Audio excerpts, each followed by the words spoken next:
management person told us around before 8 o'clock they were calling to Trish's home to find out because she didn't report to work. Trish was an X-ray technician. She arrived every morning at 5 a.m. She was punctual, reliable. Do you know how she got to work? She took the bus. 2 of them, I think. We asked how would she get to work? Would she walk? Would she get dropped off? Because where Trish was found, we assumed that she was on foot. So did someone follow Trish to work?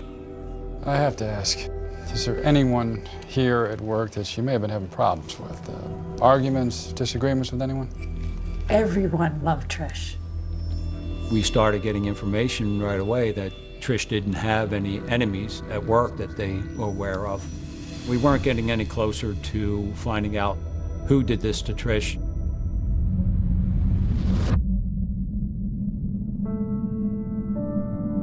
Across town, Trish's sister Mary hears a news report. Somehow, she knows it's about her sister. It's like a bad day for me to remember. If I go there, I get like really sad about it. I was in my car. The radio was on and they said that a woman's body was found on 9th and Market and that she was in her 40s. And all of a sudden, I just felt like sick to my stomach. I just thought like it was Trish. According to Mary and Trish's daughter, Angie, family was the center of her life. My mom was this force of nature. She was always going somewhere and you always wanted to go along. And you didn't care where. You knew it would be a good time. He's on the football team. I wish I could imitate her laugh. It filled a whole room and made you want to know what the joke was. It was like being tickled, almost, when you were with her. Trish loved her kids. That was like the most important thing to her. And that's the way we were when we grew up, very close to each other. Knowing that someone murdered her and she laid on the sidewalk by herself, that she died alone. That part's the hardest part.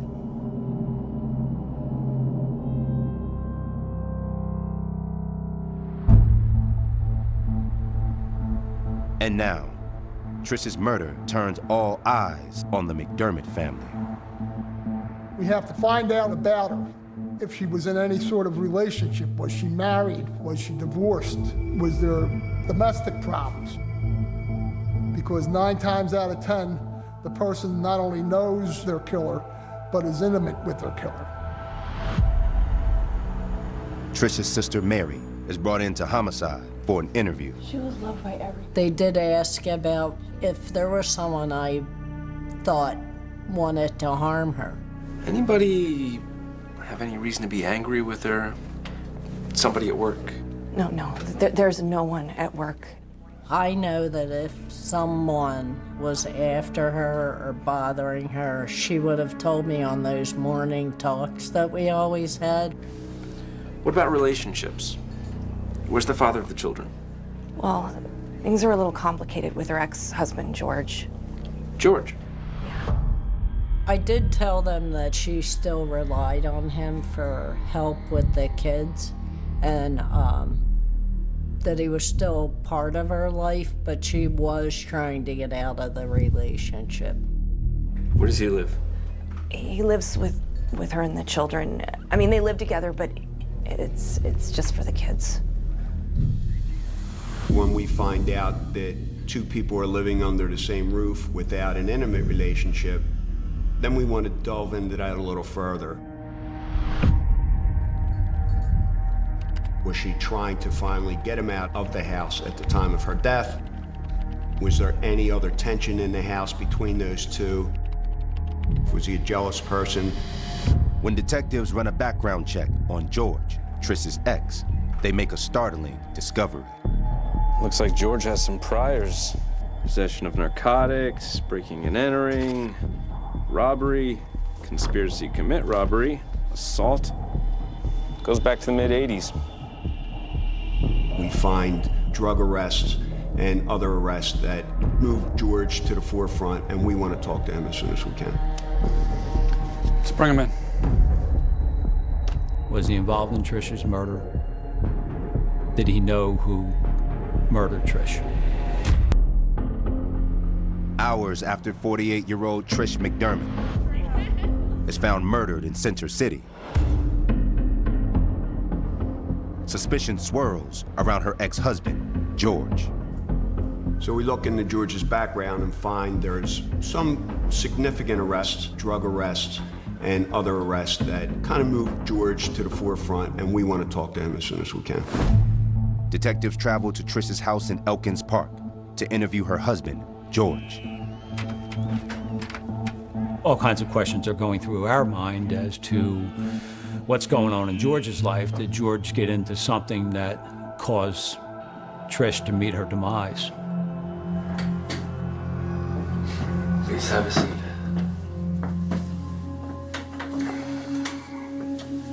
George, when was the last time you spoke to Trish?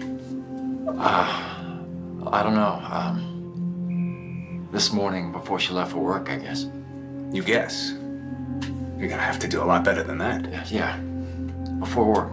George was a little evasive and a little squirrely. Now, it's quite possible he would have been that way because of the shock of the killing. It's possible that he was being that way to be deceitful. It's in your best interest to work with us, George. George, do you do drugs? It's easy enough for us to find out, so let's not waste each other's time. We wanted to see, was George in debt to the drug dealers? Did he get involved in something in the criminal world that caused someone to come after Trish? Are you in any sort of other trouble with that? Maybe you owe someone? No, nothing like that. You're sure? Yeah, I'm sure. We were not officer-friendly with him. We wanted to make him a little uncomfortable, obviously within reason. We wanted to get him out of his comfort zone, and we wanted to get him to tell us the truth. How have things been between you and her lately? Any trouble? Fights about the kids? We sleep in different rooms. I mean, things weren't perfect, but we were civil.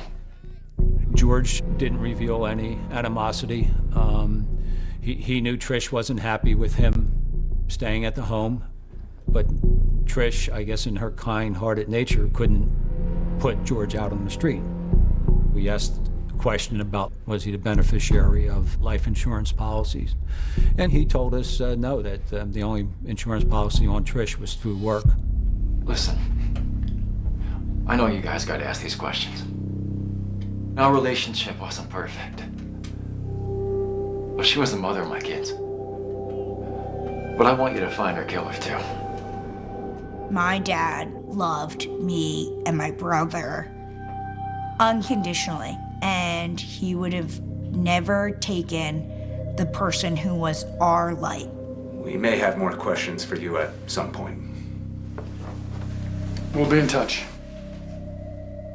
We were able to find out later that the insurance policy was not that big of an amount and was going to go to the children anyway. So George had no financial gain, at least that we know of, to gain from Patricia's death. Welcome to the News at 9. We begin with that breaking news, a horrifying crime. A hospital worker was gunned down as she... While police pound the pavement, searching for clues, the city of Philadelphia is on high alert. Immediately, this case grabbed a lot of headlines. Not only was it a murder in an area where people, for the most part, aren't accustomed to violent crime, but the victim was a mother on her way to work at a hospital. It really unnerved people and made them want to know what happened. The fact that it happened in Center City, I think, certainly helped bring about a crush of media attention. Number one, it's an area that's close by to newspapers and some TV stations. Everybody just swarmed on that corner. I think the reason that this case generated so much interest, so many headlines, was the nature of the crime itself. Philadelphia has, unfortunately, a lot of gun violence and has had that problem for years. But I think for a lot of people, they kind of reduce the problem to something that must be limited to people who are involved in drug activity or gang activity. In this case, this was just a mom on her way to work, and that, I think, struck a chord with a really wide and diverse group of people. That could be me. I leave my kids at home in the morning and I go to work, and I take the bus or the subway and I expect to get there safely. With no one in Trish's inner circle emerging as a strong suspect, investigators take a closer look at Trish's daily routine, starting with her bus ride to work. We were able to ascertain she took the C bus down to 15th and Market, where she changed to the 33. She came down from 15th and Market to 9th and Market, approximately a 6-block ride. So we'll have detectives ride the routes that we believe Patricia took every morning to get to work, and show pictures of Patricia McDermott, see if the passengers and the drivers of these buses can tell us anything.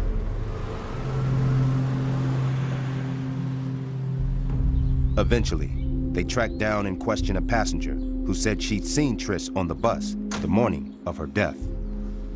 Robert Kohlmeyer, Philadelphia homicide. Mind if I ask you a few questions? The woman told us she knew Trish, didn't know her by name, but she knew her from being a regular on the bus. And there was someone else on the bus that morning. And this woman, she noticed this guy. She didn't know whether the guy had just gotten on or was he on already. He was fidgety, and he was wearing clothes like a teenager, baggy clothes, a hat. But he wasn't a young guy, he was definitely older. Did the man have any words with Trish? No, everybody was quiet. SEPTA riders at that point generally tend to keep to themselves, generally don't interact with each other. Anything else that stuck out to you? It may have been nothing, but I did notice something as I was getting off. As she's making her way to the exit door, she saw that Trish was getting her belongings together and she was going to be getting off also. Did Mr. McDermott get off at the stop with you? Yes, and that's when I noticed the man got off too.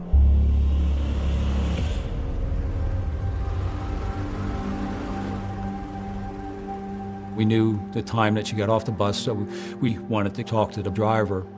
Can you tell me who was driving the bus that morning? He hasn't been driving for a few days. The bus driver, who we really wanted to talk to, had gone on vacation right after this incident had happened. Thank you very much for your time. We'll be in touch.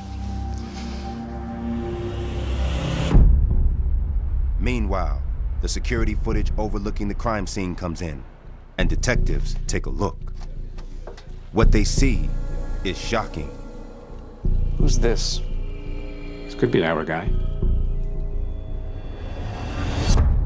Hell. This was not some stray bullet. This was not some random act. This was a downright assassination. Early on in the Trish McDermott murder investigation, detectives received security footage overlooking the crime scene.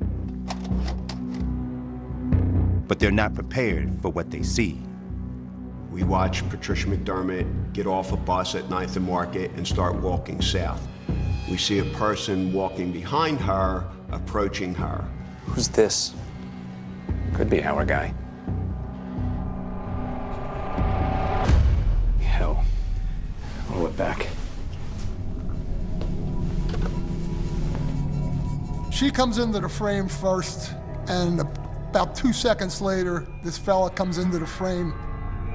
We're waiting to see some kind of verbal interaction or some kind of attempted robbery, and we're not expecting to see what we do. He walks up behind her, calmly pulls a gun out of his right pocket, aims it at the back of her head, and shoots.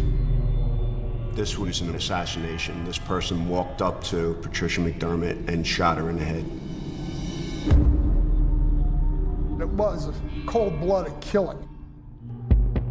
The face, unfortunately, was covered by a ball cap, plus he had his collar up. So we really couldn't see much of the face. We could tell that he was an African-American male. Other than that, we couldn't tell much about him. Quite possibly that was the reason why he had the ball cap on and the collar up. However, it's not unusual to see people with collars and ball caps up. This was very early in the morning, and it was also cool enough that you might want to put the collar of your jacket up against the morning frost. One of the first thoughts from watching the videotape was, this guy, he's got to know Trish. He's got to know her somewhat intimately and have some type of serious problem with her. He was definitely very cool and calculated.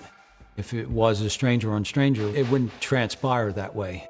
What I was thinking is this guy had to know her some way.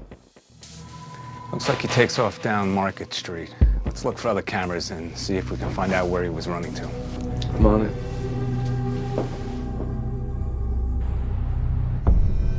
Detectives returned to Center City to hunt down any other footage that may have captured the killer's escape. We went door to door looking for film that may have been made of this individual going east on Market. What we're hoping to see is, does this person go into a business? Does this person go into a car? Is he with anybody else? Who's he with? Detectives collect hours of footage and painstakingly review each clip with the hope of capturing another image of the killer. Retrieving video is a very painstaking process because oftentimes the timing on the camera is off. We then have to sit and go frame by frame. I'm gonna grab a coffee. You want anything? So it's a very slow, painstaking, but it's got to be a methodical type of process. Then one video catches Detective Peterman's attention. Hold it. I think I got something. I think that's him there. We were able to ascertain that it was the same person who actually killed Ms. McDermott. Detectives immediately cross-referenced the other tapes and began to track the killer's progress on video. We see this guy exiting a parking lot on the corner of 9th and Market. All along the route, we're looking at videos to see if we pick him up crossing 7th Street, crossing 6th Street. Is he crossing Market Street?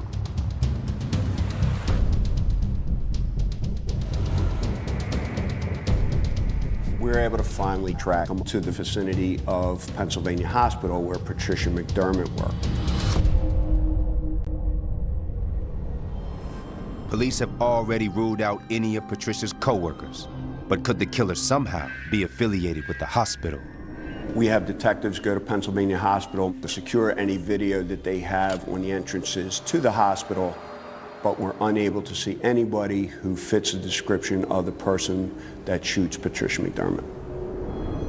We were able to rule out pretty much anybody from the hospital itself, so other than the initial video that we had, we were back pretty much to square one. As the days tick by, the entire nation is following the frustrating case, where a killer is caught in the act, but not found. With no new leads, detectives appeal to the public for help, releasing the composite of the man spotted on the bus with Trish and a portion of the security footage of Trish's murder. We weren't going to show the minute that Patricia McDermott gets shot, but we did want to stir a reaction from the public to show that this person needs to get caught and needs to get caught fast. With cases like this, I mean, today we'd say it goes viral. I don't know what we would have called it back then, but you know, where there is that sort of 24/7 attention and interest. On the police end of it, that means they're getting called constantly by reporters. They're getting requests for information, their bosses are getting requests for information, and as much as, you know, their job is to kind of cancel that out and tune it out and focus on the case, they feel sort of compelled to respond to some of it. What happens is, as we get tips, depending on the quality of the tip, generally a supervisor, either myself or one of the sergeants, will review the tip and then decide how important this particular tip is. Have we heard it before? Have we been able to run it down and disprove it? As the squad commander, I will assign as many people as I possibly can to work these tips as they come in. However, in Philadelphia Police Department's homicide unit, the wheel keeps spinning, and we did the best we could with the manpower we had.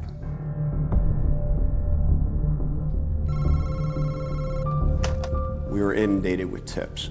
A lot of tips from good-hearted citizens trying to help us with anything they could. A lot of tips that were people trying to get back at their boyfriends, but we tried not to dismiss any tip on the surface until we were sure it had nothing to do with it. After weeks of chasing leads that go nowhere, detectives receive help from Detective Chuck Boyle of the Special Investigations Unit. My partner and I started pouring through the file. We knew about the video from that morning. It didn't lead us in any direction, and then we said, well, let's look. They had a tip sheet with tips are brought in, they're written down, and then they're logged in. Did you see this? Number 4? No. We should double back on this one. The tip is about a former bus driver for SEPTA, the company that operates Philadelphia's buses.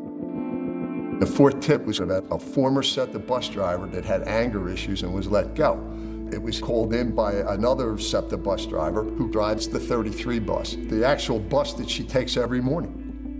And we went, wow. This tip was called in by a bus driver? We knew that Trish's driver had never been talked to. That bus driver, he wasn't around, and we got this tip. That driver had been away on vacation, but now he was back. We said, well, let's talk to him right now. We're gonna close that tip out. Detectives head to the SEPTA offices to question the driver. Good night. Excuse me, sir. Seen this gentleman before? He told us that he remembers that morning, the guy getting on the bus. Yeah, I know this guy. The lady that was killed, they rode together on the day she died. He knew that they were on the bus together, and that he got off at Broad Market the same time that Trish got off. And I think he thought, like, what are the coincidences that he gets off the bus at the same time? Anything you could tell us about him? To be honest, I was a little scared of the guy. He used to use his old SEPTA ID tag to get on for free. I would let him on, because he was a loose cannon. The bus driver, knowing about his reputation for his anger and everything else, he just like, okay, you can come on the bus. Did Trish McDermott know him? I have no idea. But I tell you this, he drove the 33 bus at times. He drove the bus that Trish took to work, you sure? Yeah. You got a name? Of course I got a name. Juan Covington. My partner and I looked at each other, and our total focus became Juan Covington.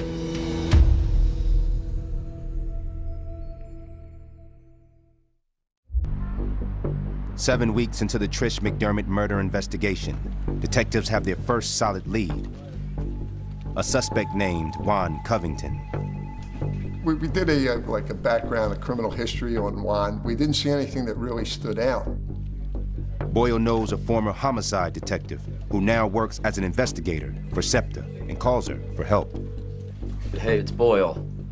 Yeah, I'm good. Hey, listen, does the name Juan Covington ring a bell with you? Yeah, I could be there in 30.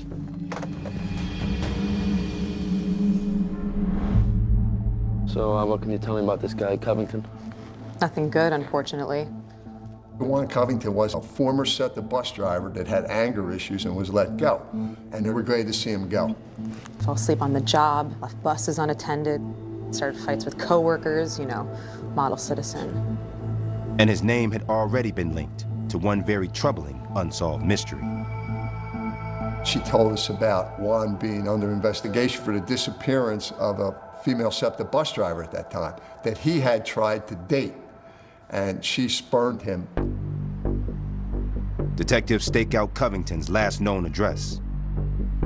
They have local officers patrol the area with orders to stop anyone resembling the suspect. But hours go by without any sightings. My phone goes off, and it's a sergeant that worked in the SIU and said, "Chuck, are you looking for a guy up in the 35th district? Because our guys have a guy stop." I said, "Who'd have stopped?" They go, "Juan Covington, and he has guns on him." And I said, "Put him in a room, we'll be right in."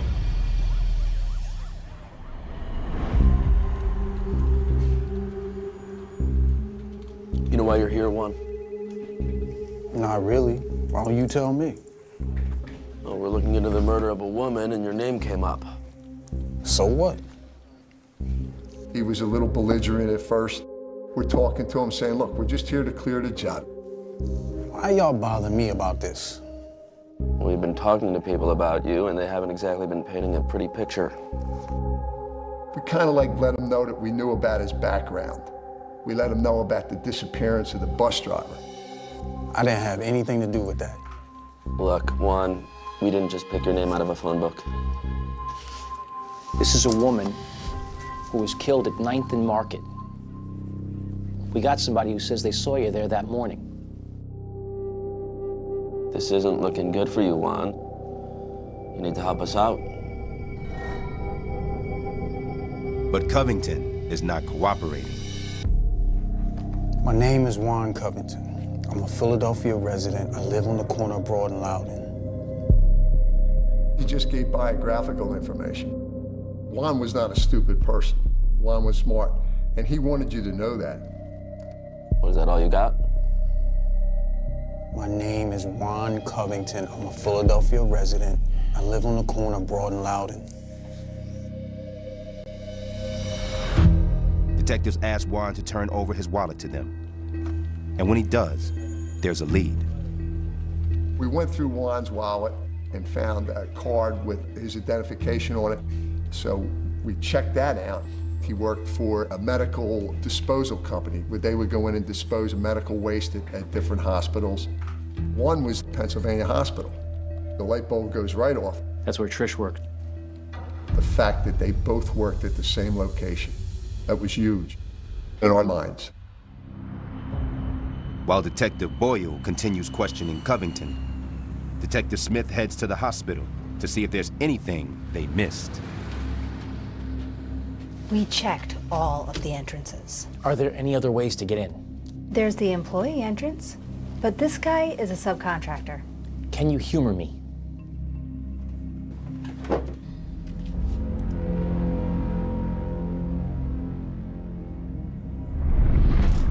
Hold it. Can I see that again, please? That's him. Lo and behold, who comes in piggybacking on another hospital employee but Juan Covington, dressed in the same exact clothes as what was on the video after the shooting. Baseball cap, the outfit, the whole 9 yards. We thought we had all the video. We found out that we did not, and the reason for that, it was a restricted entrance for hospital personnel. So finally, we have our money shot and that composite comes to life. Now we know Juan Covington is the person that killed Patricia McDermott. It's up to Juan Covington to tell us why you did this. But that's something he's flat out refusing to do.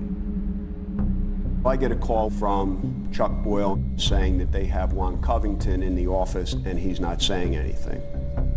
But investigators aren't giving up. And Peterman joins the interrogation. You want something to eat, Juan? Like what? I don't know. Whatever you're in the mood for. Well, you think about it when you have a look at that photo. Did you know that woman? Not really.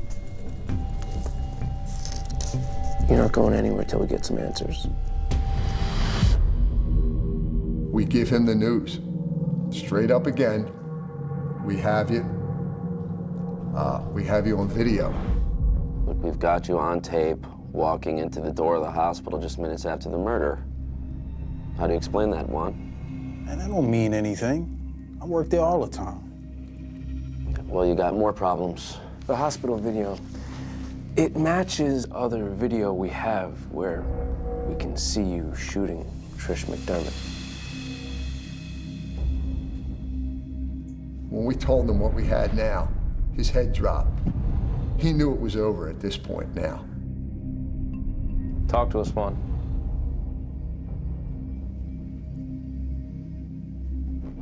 Okay, I killed her. Juan Covington went on to say that he did not plan on killing Patricia McDermott that day. However, he ended up on the same bus as her, and because he had his gun on him that particular day, he decided to do it once they got off the bus. What happened? Why did you kill Trish McDermott? She was trying to poison me, man. She was using gamma rays on my brain. Gamma rays? Peterman and Boyle consider themselves seasoned detectives, but even they are unprepared for what Covington proceeds to tell them. What Juan ended up telling me is he knew Patricia McDermott from the radiation floor, where he was collecting waste for the company that he worked for.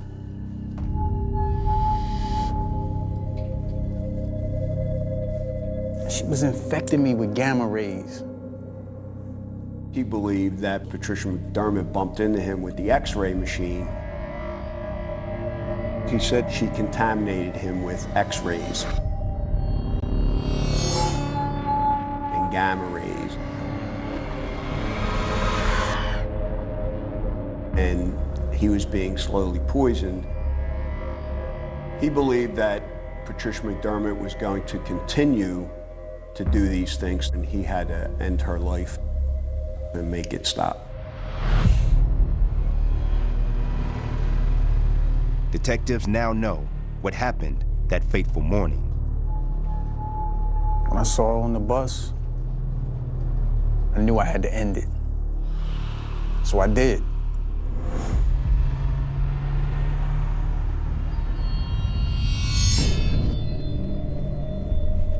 She gets off the bus first and she's walking down the street.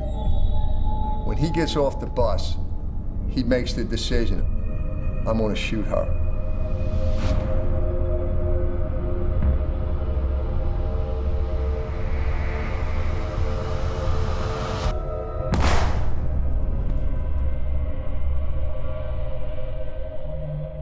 He takes us right up until the point he pulls the trigger and runs away. Detectives then press Covington about any other crimes he may have committed. I explained to Juan Covington that if there's anything else that you're responsible for, any other crime, any other guns, any other thing that you want to tell us, now's the time. That lady at the hospital, she wasn't my first. I kill other people too. How many other people did you kill, Juan? Other than this lady? Juan Covington goes on to confess to the 1998 murder of his cousin, the Reverend Thomas Devlin, and another man in 2005. He also admits to 2 other shootings. He went from someone who was not talking at all and thinking that was the way he was going to beat these cases to someone who was almost proud of what he was doing and the reasons that he did these things to other people. You're not just trying to be a big shot here, are you, Juan? You don't believe me? Check my guns. While Covington is in custody, police search his apartment and are shocked by what they find. They go through the house and they find all sorts of ammunition. I believe they even found grenades. It's like he was getting ready for Armageddon. Juan Covington said he disposed of the murder weapon of Patricia McDermott, and we were never able to recover that. But Juan Covington was indeed the person that was responsible for the murder of that individual. The way I see it, I was doing the world a favor. These people were evil. Really? You should be thanking me. And what about the SEPTA driver? What happened to her? But Covington is tight-lipped about the SEPTA driver. Her body has never been found. Juan Covington avoids the death penalty by pleading guilty to 3 counts of murder and 2 counts of attempted murder in 2 other shootings. He didn't seem like he was sorry, and I don't think I heard him utter one word. I guess that was hard too, that he just sat there like it was another day for him. Trish's daughter, Angie, delivers an impact statement in the presence of the other victims' families, addressing Covington directly. Many of the families were there, and it was heartbreaking to see your pain in someone else. And I remember the end of my statement and I don't know what came over me, but I said, "You, Juan Covington, you are the devil." So in March of 2006, Juan Covington, on his 44th birthday, is sentenced to 3 life sentences. He received life in prison plus an additional 80 years for the other murders and shootings. This could have been anybody's mother, sister, daughter. Any one of us could have been walking down that street, and Juan Covington or anyone else could have the idea that you're not going to be on this earth another minute, and then you're gone. I am blessed that he was found and that he can't do this to anyone else. I want my mom to be remembered as a ray of sunshine that brought unlimited joy to all those around her.